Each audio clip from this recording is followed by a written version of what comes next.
Senior William Marks will now deliver this evening's opening remarks.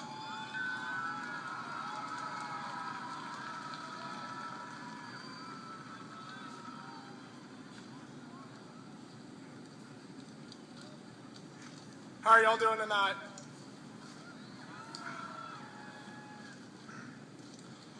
First off, I'd like to say what an honor it is to be able to speak to y'all this evening. It truly is a privilege to represent this class, the class of 2013. Probably the best class, am I right?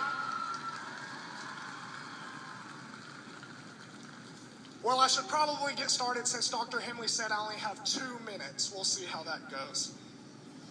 I want to start by asking you one simple question, seniors, and that is, 20 years from now, what will you remember most about high school? For some of you, it'll be the memory of playing sports.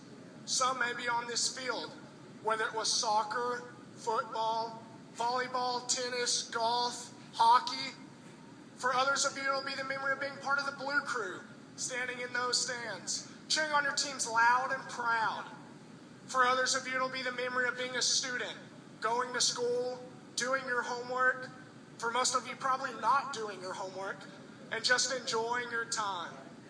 For me personally, I'll remember all of these things. I loved high school, and I'll be honest, it was the time of my life. But the thing I'll remember most is that a year and a half ago, I was lying in a hospital bed. There I was, struggling to fight a staph infection. I'll be honest, the doctors weren't giving me much hope. I was scared. My parents were scared. But God was faithful. Y'all were faithful.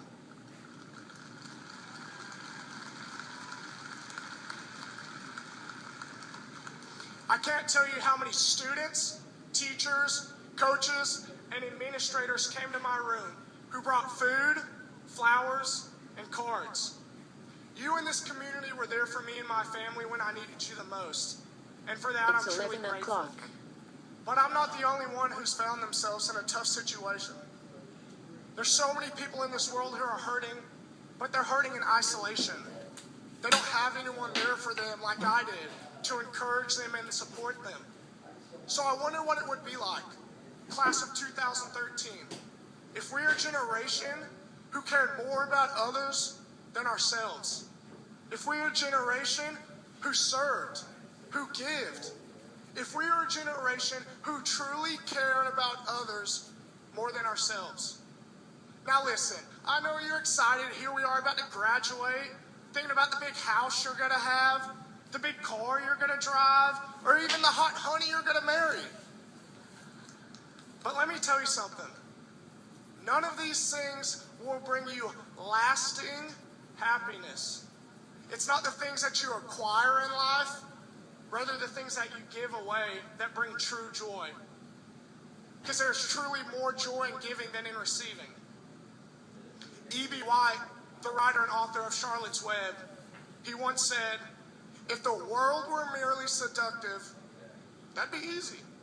If the world were merely challenging, it'd be no problem.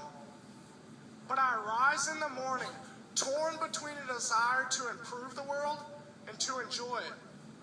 This makes it tough to plan the day. So here's my prayer, that we'll be a group of people who plan our day, knowing that our joy will be found in helping others. It's found in serving and giving.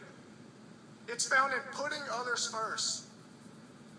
As I close, I leave you with the words of Jesus Christ. It's found in Matthew 16, verse 25 and 26. Here Jesus says, for those who find their lives will lose it, but those who give their lives for me will find it. What good is it to gain the whole world, yet forfeit your soul?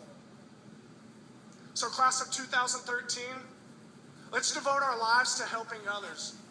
Not to gain the world for ourselves, but to devote it to changing the world, one person at a time.